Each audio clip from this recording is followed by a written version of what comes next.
So I want to talk to you today about, obviously, about the blog, and I guess that's what has interested you all in making it here. And like I had said at the beginning, I mean, this is basically all of the things that I hope that some people had prior exposure doing. As I mentioned, I got started hosting a blog when I launched my website in 2008.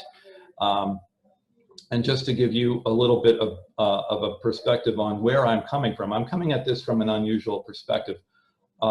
There's a lot of material on the web about blogging that comes more from a vantage point of using it straight out as a marketing tool, and it certainly is that, and that's the reason why we're all here, because that's what's really interesting us. It isn't just about sharing our thoughts to the World Wide Web and anyone on it. It's about more mercantile goals, advancing our view of the world, of course, and being a little more exposing ourselves to how we work and why we do what we do, what we're passionate about. And I know that some of the people on this call, I mean, they really are in touch with their passion, and a blog is a really good outlet for sharing that and putting a light on it, putting a spotlight on it. But I want to tell you from my vantage point, I'm going to be I look at why this subject has become of interest to me is because I'm approaching it with a different set of filters than the ordinary folks are.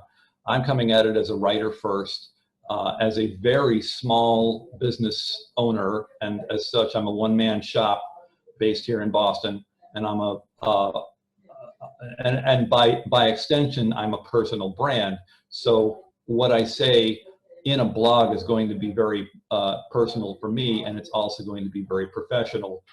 And of course, one always has to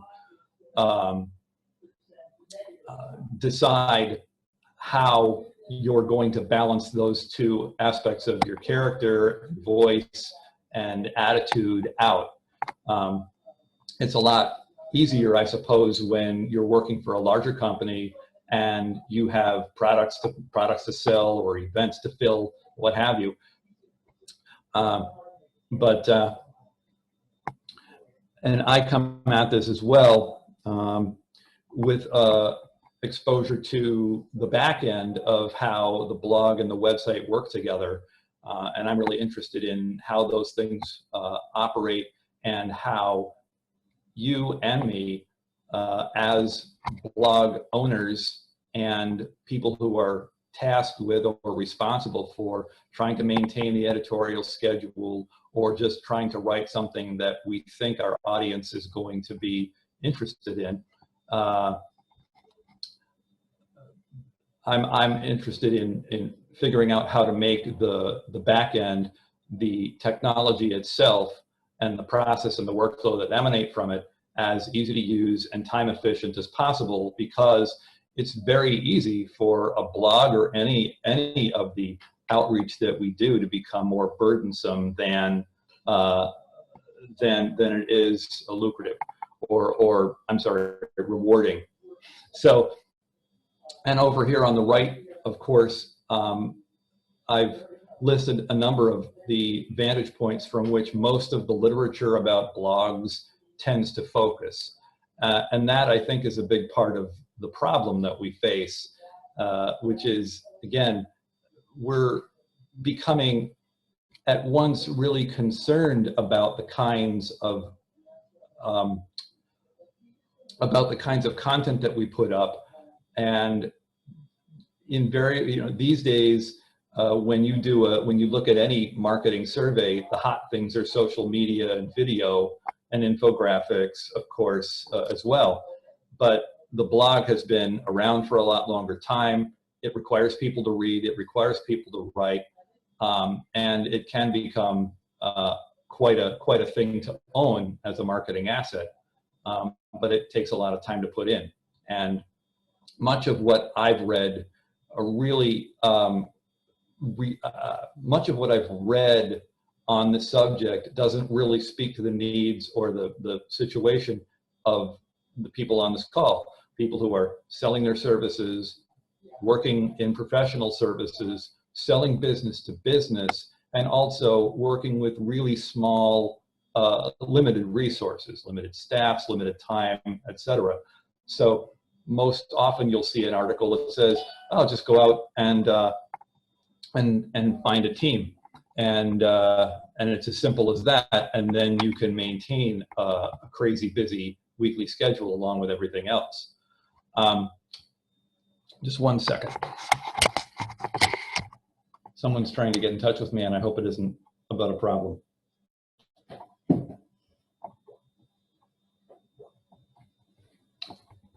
It's not. Okay, great.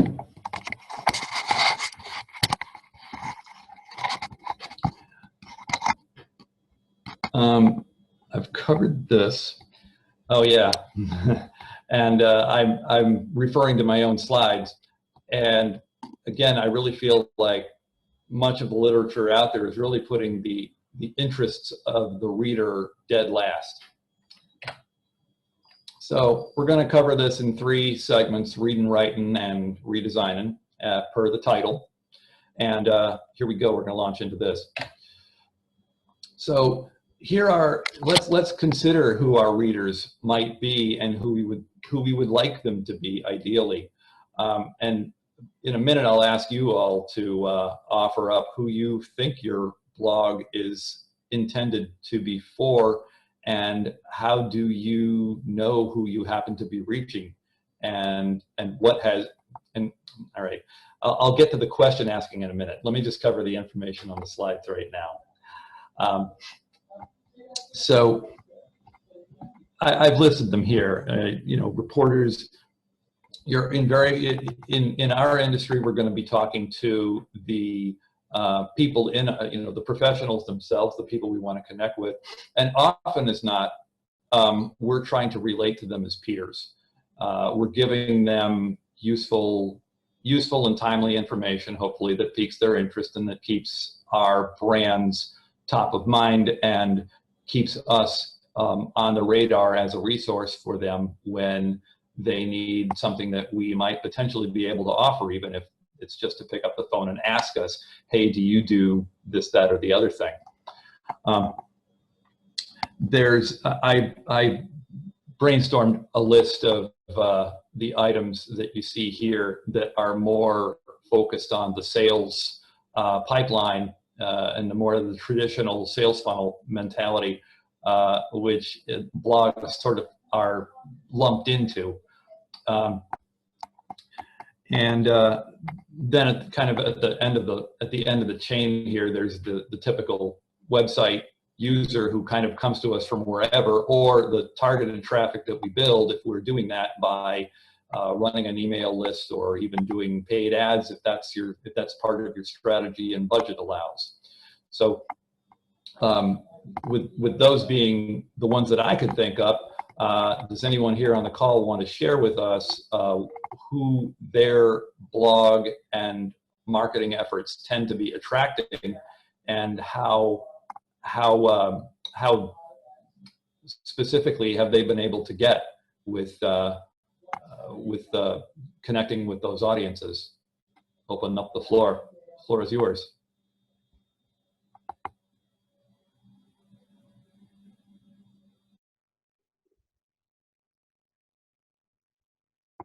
Quiet room. I'm going to pick on somebody. Heather, how about you? So our blog, like most of the interaction is with fellow marketers. I mean, it falls under the industry professionals that you've got listed here. Mm-hmm.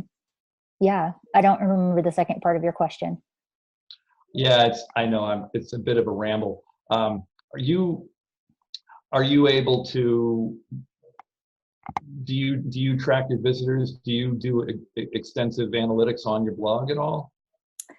So we do it on our website, which does do it on our blog some. It's not something that we keep up with as regularly as we should. So yeah, that is a challenge for us, that we could go back and and really improve on checking those analytics. Does anything, and you post frequently enough, and that's due to the fact that you run these calls, and so you have a pretty good, your blog is a nice sort of catch basin, I suppose, for the content that you're generating with the videos. Mm-hmm. Yes. That's a nice bit of, you know, serendipity or you know, strategically things coming together nicely. I was gonna ask, this is kind of a off the top of my head question, so it may come out a little oddly, but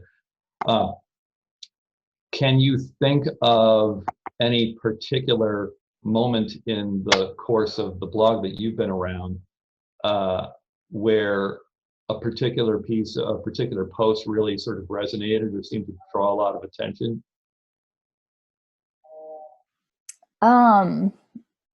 The first thing that comes to mind are any of our posts that have been geared more towards just 2020 and reevaluating business strategies and everything in light of COVID. Those have been more attention getting, because I think we're all just in that same position.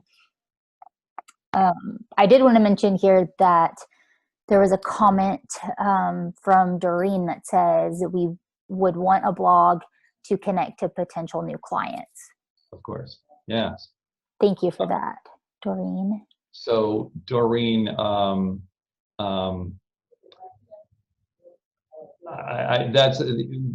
get that that's the abstract one.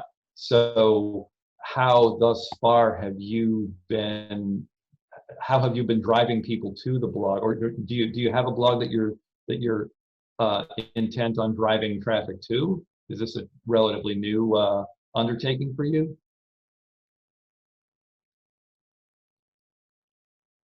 I just wanted to gather some information on how to do it. I'm just trying to get some more social media exposure. And so any kind of information I can get on what blogging is and how to do it, and, you know, how it can drive for potential new clients, be a driver for potential new clients. Okay. I will get to, we'll get to that in a little bit later on. We're still in the reading phase.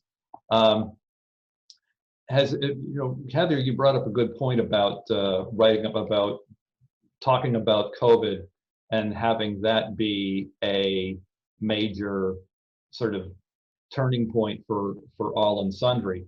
And people who had blogs all set up, did you all generate any new content that was specific to COVID that you could tell us about?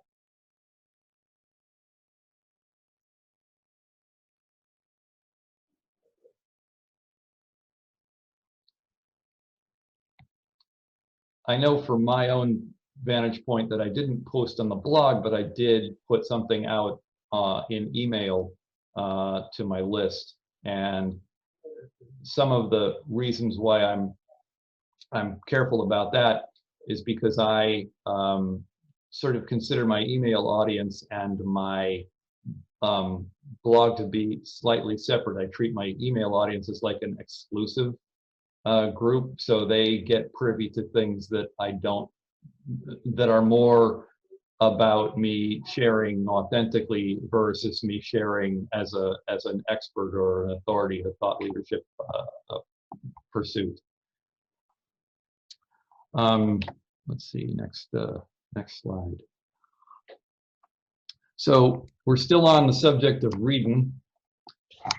I'm going to see if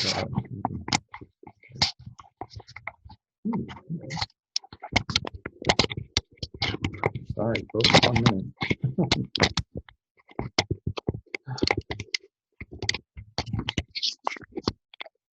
World's worst video. Okay. So you all can probably read the slide while I'm fuddling with my camera here. So what our readers, of course, are looking for is I believe that the things that I want to provide, and that I think you all ultimately do anyway, which is really going to get people excited about you, is provide them with something authoritative that they feel comfortable referring back to, and maybe even bringing up in conversation, and using it to support whatever their arguments for perhaps making some improvements to the way they work, or how to do better in a project. These are the kinds of things that readers are looking for. Now, that's different, of course, from how to get them to click on your link and go to your blog post when you've SEO'd it just right. But this is where I think we, as small professional services people and blog owners, can really hold our own and really make the best use of that medium. So, and while you think about that, you also have to realize that readers who are really interested in what you're sharing and finding it valuable are going to want to hang on to it in some way. So they have a number of choices. They can just bookmark it, but that gets quickly pretty cluttered. They can put a link on their desktop, of course, and they can also print it out and save it for later, and then they can file it away as well, and we occasionally do that. And when you start looking at a blog as something that can be consumed offline as well as online, you want to think about all of the special situations that people like me with vision issues, or who are just, older folks, tend to be. We want to be able to read it comfortably, and I know some people, when they print something out, they want to put it up into even larger font size than it was originally designed in, so that it is easier on their eyes. So I'm going to move over into writing in just a second. Just nothing I can do here other than use tape, I suppose.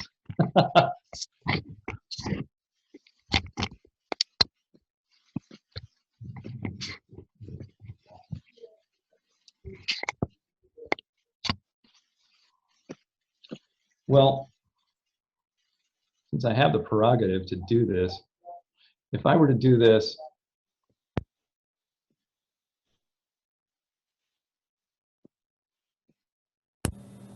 all right. Heather, can you hear me now? Yes. Okay, all right. I'm going to keep the video on because that's where my microphone is coming from. Okay.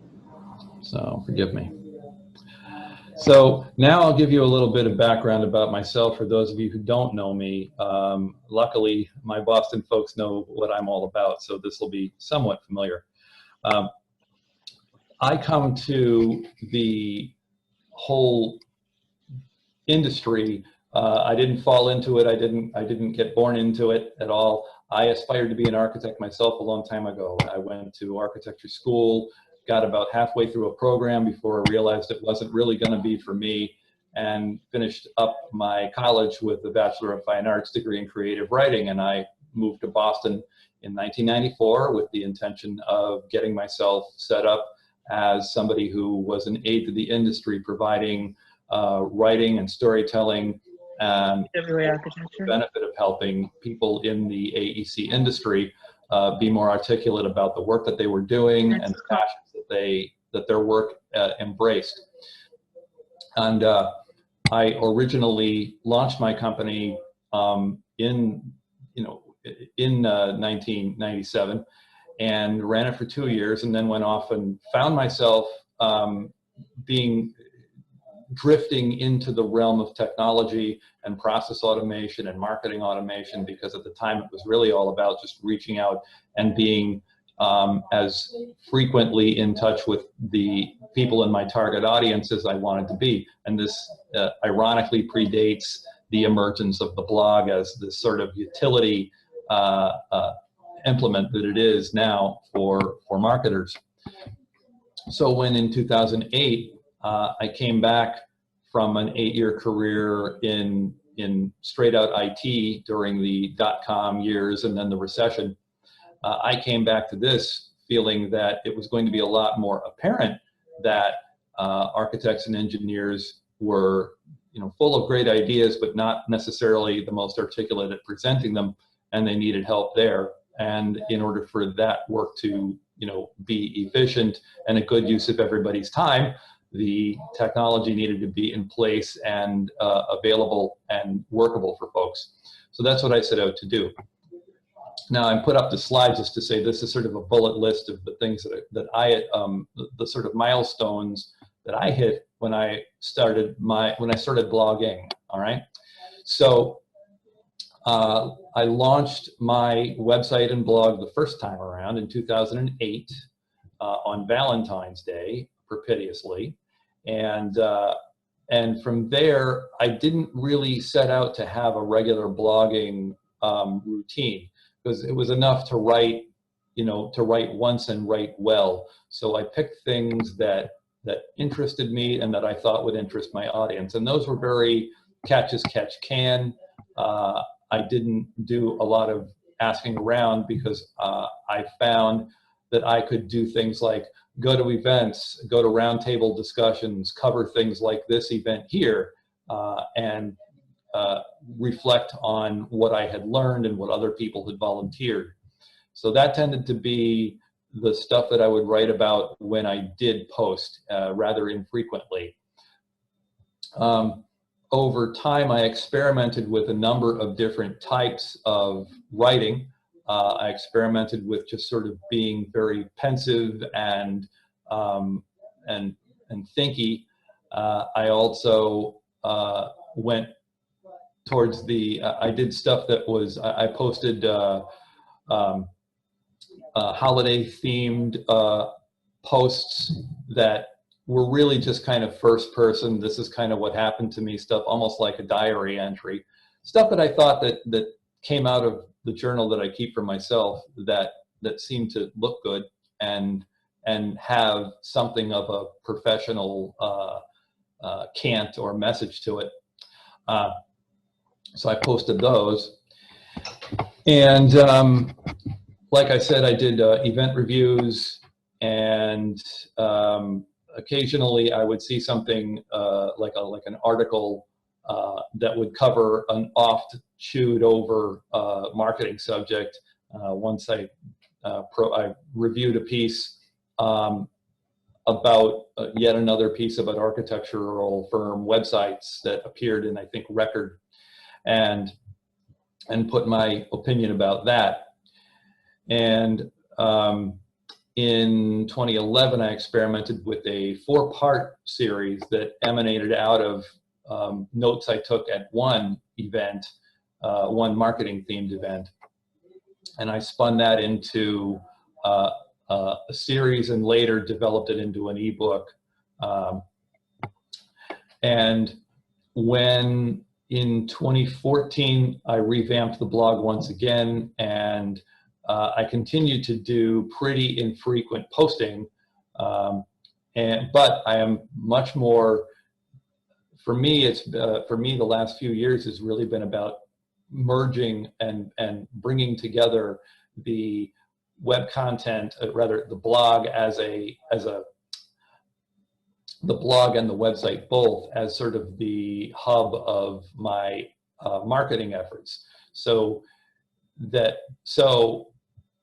the one way that I'm able to ensure that I'm getting people to my content is through email marketing, and I'm able to track those analytics and the statistics that are right inside of the email package. And I find that to be, that's encouraging, and it also makes the blogging effort a lot more worthwhile. Is there anything else I wanted to mention in here? Oh yeah, I have, of course, felt that a lot of the time with the blog that I'm kind of shouting into a void and not really sure, even with the small email audience that I have, that it's really being consumed and valued, and as such, is it worth the effort that I'm putting into it? And that's why I've experimented also with writing things for LinkedIn, and those tend to be less about advancing the company and the brand and more about a much more personal take on my own experience as a solopreneur and as a freelance professional. Along the way too, as a writer, of course, I've written for other blogs too, and I've gone through the experience of writing for hire and finding out what that experience has been like. And I have I've had some mixed results with that. What else is next on this? Ooh, there we go. I guess all of what I was just saying is really just sort of a way to get at this basic part here. I thought of this a long time ago, that what's going to sustain you as a blog writer, blogger, owner, editor, manager, however, marketer, however you really see yourself in relation to your company's blog, is really going to be based on these three things. You're able to believe in, you're going to believe that you actually know what you're talking about, and that you are, skilled enough at writing about it and getting your thoughts across on paper and in just the right tone. You believe in your own self. That's, I guess, the second thing. Your ability to carry it all off. Your ability to start and finish and publish on schedule. All of those things are important beliefs to have, because if you're shaky on any of them, that's just going to result in you spinning your wheels and not being able to publish as frequently or as confidently as you would like. And finally, the thing that the last thing about believing in your audience, it's really, really important as a blogger to know that you actually have an audience, and not just some people who are just got nothing better to do than sit down and read your stuff, but more that you've got an audience of people who are ready and waiting for you to send to come up with something new. And that usually translates to people who have subscribed, people who've told you that your writing is good, and so on.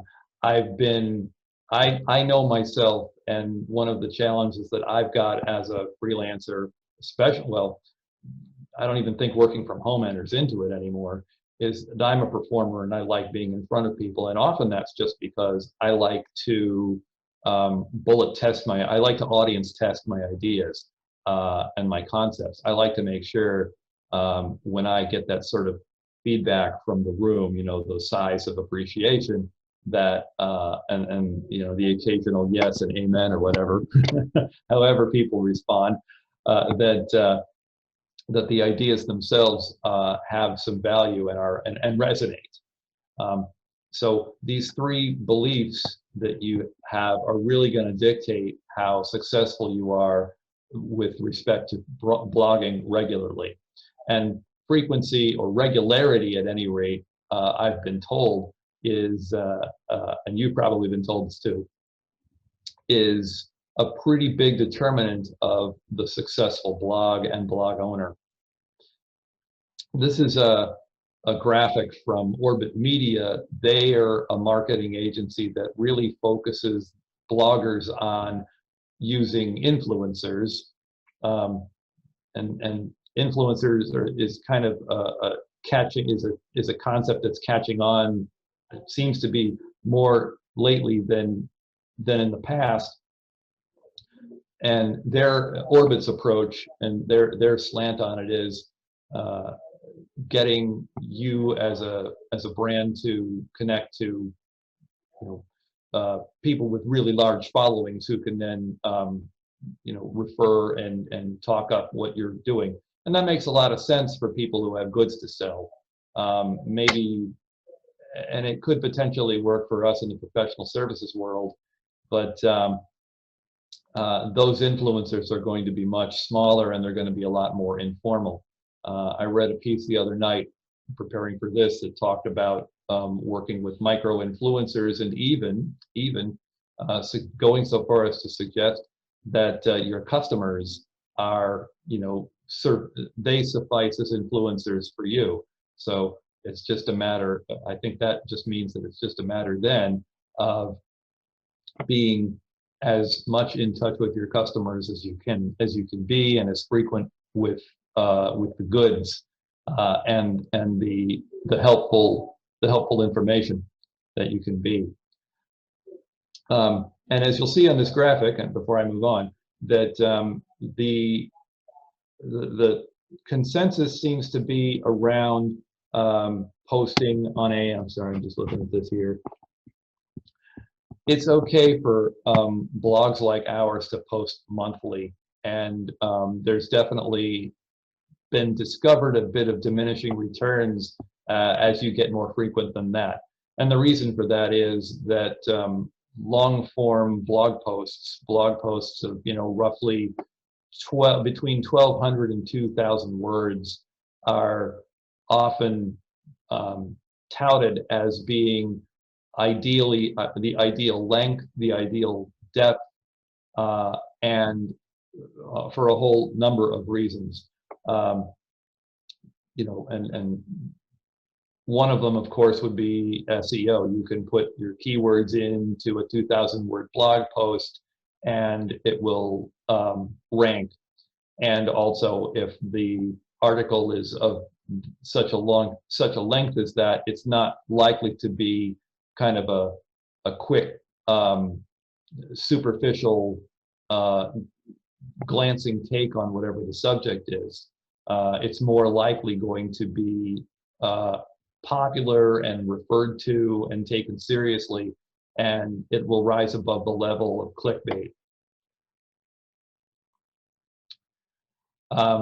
But since we are on the subject of writing, this is a graphic that a freelance writer and frequent blogger put together, and this definitely bears out my experience. When I was doing freelance writing, I did it through a middle tier bureau based here in Boston. There's actually several of them, but they allow you to. They basically would. The way they operated was they would advertise that they were, freelance writers, we need them, and we'll provide them with work.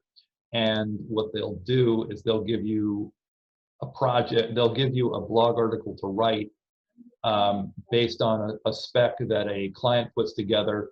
They'll even give you like a topic, and then you're basically writing to a headline.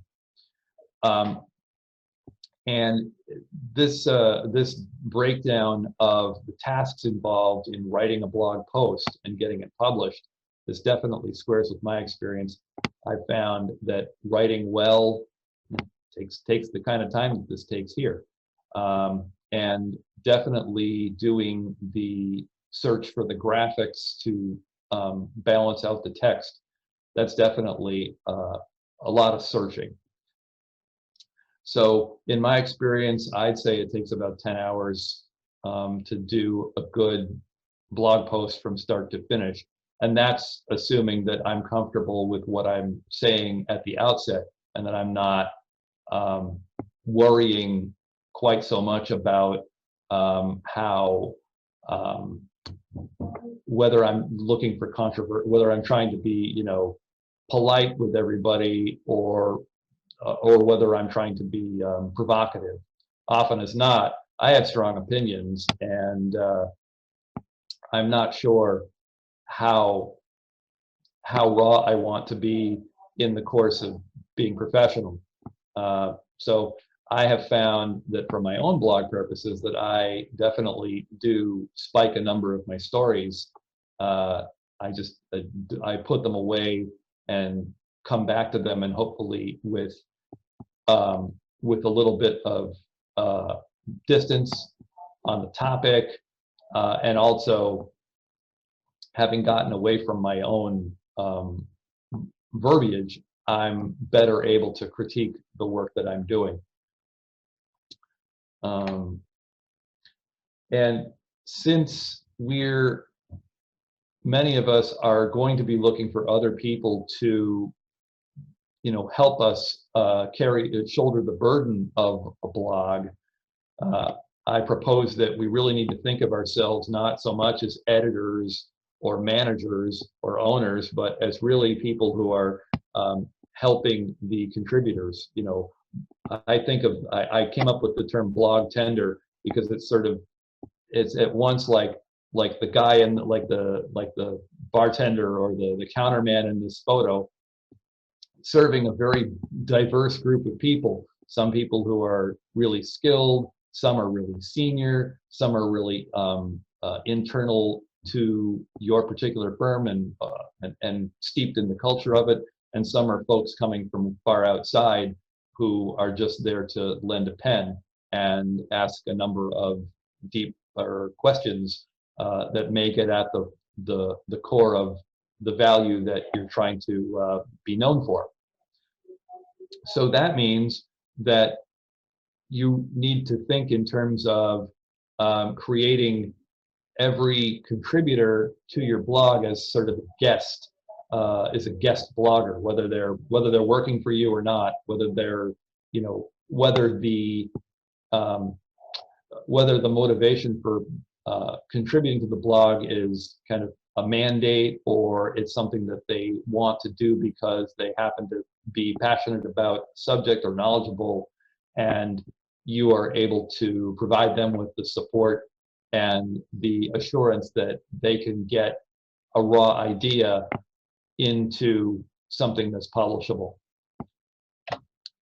From my own experience and from that of other people, everybody has some combination of these 4 motivations. They want to get paid somehow, and increasingly companies I've seen advertise they're looking for senior associates and other people who are on track to become principals and leaders in their own right, contributing to the blog and authoring authority content is really it's baked into the job description. And that could be wishful thinking, but it's still an understood norm for firms in the industry here.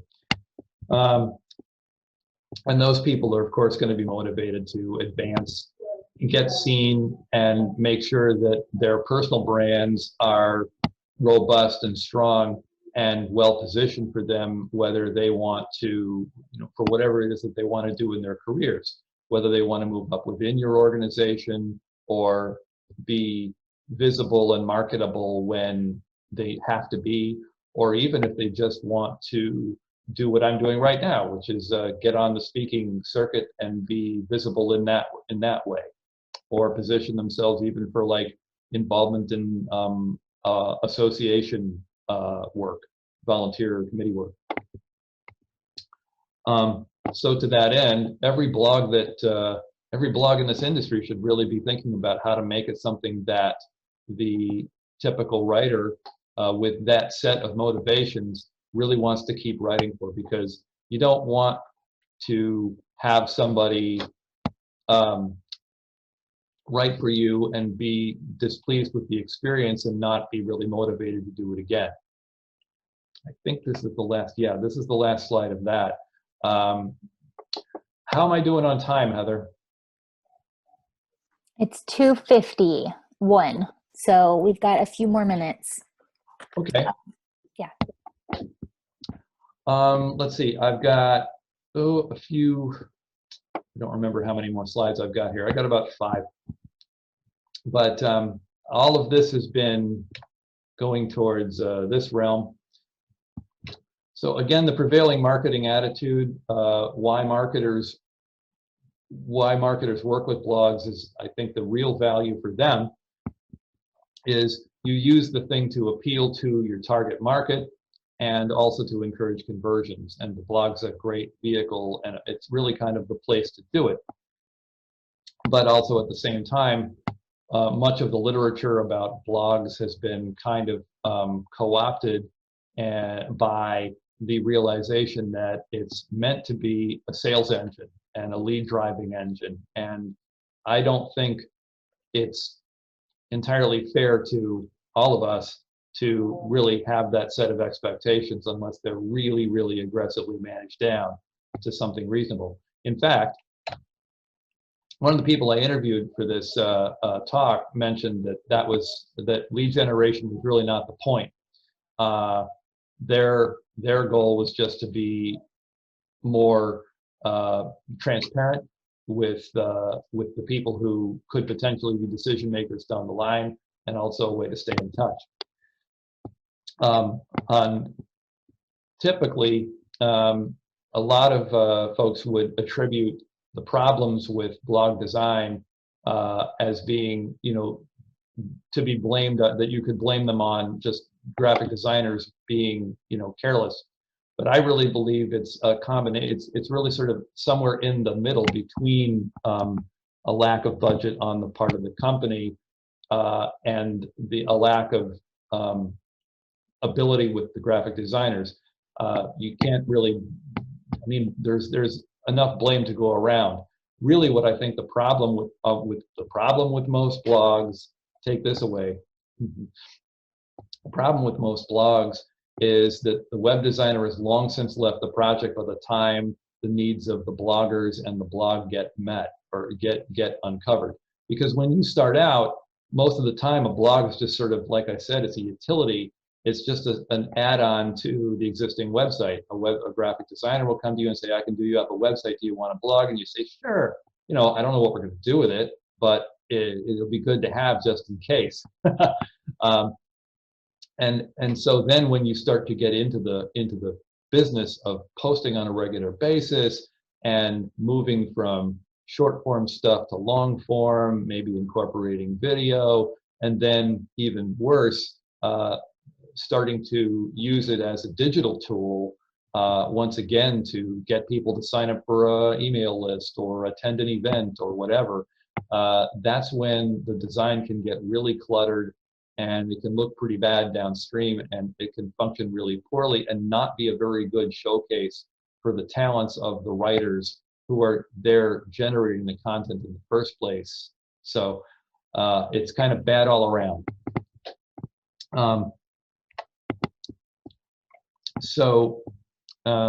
This is just a piece about CTAs. One of the things I have yet to do with my own blog is to really focus on calls to action, because a lot of the content that I write doesn't really have that. I rarely write content for my blog that points at a certain service or a certain product that I'm offering. I try to do that, but it really happens to be, it happens by happy accident rather than by any real planning on my part. Usually it happens that at the end I say, well, this article really seems to connect most specifically to my storytelling rather than my strategic services, so I'll just make a like a Hail Mary plug for that. And again, I sort of err in favor of just putting in a hyperlink rather than a button, because I just haven't. I don't want to clutter up my blog with a lot of other technology that I can't quite fathom or manage. But that doesn't stop a lot of people. So this comes back to the issues with printing out a web page, which I'm really kind of on point about. I want to show you what that looks like in the next slide. Here's an example. Actually, going to do it here. There are several ways that a user can obtain a hard copy of a web page. They can, and I've listed them all out here. You can do a screen capture, or you can, and then you can doll it up in. You can take the image file and edit it in Photoshop. But that's really going to end up being a huge file, because you're basically taking a picture of text, which I wouldn't advise. You can have a graphic designer, either in-house or somewhere else, doll it up in InDesign and basically create a document, which can be time consuming and even if you do have all of your branding set forth in a set of documents and templates that you can already use, you know, it's still, there's still a middleman there. I mentioned before that I've done a 4-parter, and I use DesignRR. I don't know how it's supposed to be pronounced, but I use that as a vehicle. It's a really neat tool that I encourage you all to check out, and the link is here. If you just Google DesignRR, the tool will come up, and they've got it worked out to a really nice little web interface where you pick a template from one of theirs and plug in a URL to whatever, you know, piece that you want to have turned into an ebook for you, and it looks really nice. It has a header, footer, title page, all that good stuff, and it does maybe 75 to 80% of what that graphic designer would have done in InDesign, or what you would have done working on your own.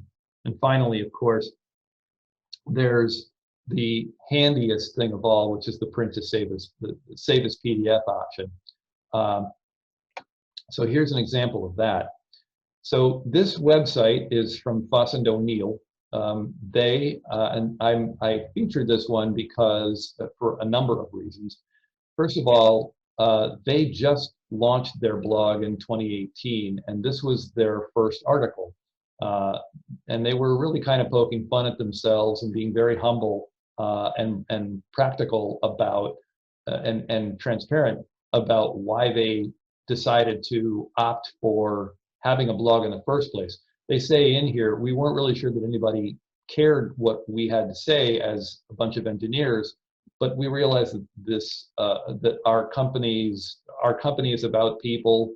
It's about you know, making good use of what's available to us, and so we wanted to showcase what our people had to say and what they had to offer, and so that's what prompted them to launch their blog. So they've been commenting on a lot of state issues that appeal that have to do with their particular areas of specialty, which are environmental engineering, which is a pretty broad spectrum. But anyway, this over here on the left, this is what a screen capture of the entire article looks like, and this is how it looks when you do a print save as PDF. It prints out onto 4 pages, but that last page has largely got nothing on it. And luckily, somebody who programmed that website on the back end made it so that the online elements, and specifically down here, the email subscription box and all that, you know, that half a page worth of website footer stuff, which is doubtless there for its SEO value, all of that was suppressed from the printout. But there's still some improvements that can be made. And also I'll point out here that first page, as you can see, you see it in full here, but you see it on the right, but you also can see it in miniature in the middle graphic. What's great about it is it prints out really well, and the sidebar content only extends, you know, down the length of the first page. It doesn't bleed over, it doesn't get cut off. So it's a very nice bit of design that somebody was really thoughtful enough to do ahead of time. So that, I believe, is really the challenge. The challenge is to make sure that your web design, and specifically the design of your blog, is, you know, optimized so that people can read text and refer to text and use it. And it also is beneficial for the people, again, who are writing for you, because they want to add it into their portfolios. They want to be able to have a document that they can put in a book and show around, and that will stay alive and fixed when your blog or the blog that they've written it for changes, gets redesigned, maybe goes and gets shelved for a while and is otherwise forgotten about, because that happens too. Writers want to know that the purpose of their being involved with your blog is to ally themselves and their personal brand with your own. It's just the same thing as being, published. So that's something that you want to keep in mind. So when you're tending to the business of designing and redesigning and figuring out how to make your blog do that, there are a number of places that you can look. Of course, you can examine the HTML, you can examine the style sheets, and then what happens when you put all those plugins and floaty bits into the design of the website or the blog is that they live as full blocks of HTML, complete with all the styling included in there. So it takes a lot of digging to find them, but those elements can be controlled and modified in CSS or suppressed entirely. There are plenty of ways to go about doing that. And I have put together a resource which is a 20-point examination that you can download from my website that you can use to assess how well your blog page and articles work in how they fit this bed. I can't think of the word. How they measure up to the standard. So I've designed it so it's a really simple assessment that you can download, do yourself, do it in about 15 minutes, and then when you're done, you have the information that you need to coordinate with whoever is handling the technical end of your blog, whether that's the designer who did it themselves, who did it in the first place, or whether it's the day-to-day site admin, or maybe it's just somebody in your department or team or office who is somewhat skilled at ironing out these issues. You know what you can target, and you know how you can make your blog post look as good as you can for offline consumption and also for offline savings by the people who contribute to it. So a little snapshot of what it looks like. And this is the extent of the presentation. So I put up the link to that resource. I'm giving it to you all for free, and if you download it today, I'm able to throw in a bit of one-on-one troubleshooting that we can do virtually. I offer that in addition, because what I found, again, I like to perform and I like to be showing people and learning for myself that the work that I do resonates and serves folks. And I find that when I do these one-on-ones, that even if we don't cover everything, you'd be surprised at what people come away with. Is that they are surprised at what they learn and what we discover when I work with folks. So that the link to that page is there, and the way that you would you'll fill out the form, provide me your email address, and then I will send it to you that way. And I will put that into the chat as we're wrapping up this call. And also, I encourage you all to reach out to me through social media. Follow me on these different channels if you haven't already. I know some of you have. And that is the fullness of my presentation. So I'm really curious to hear how this has landed with all of you.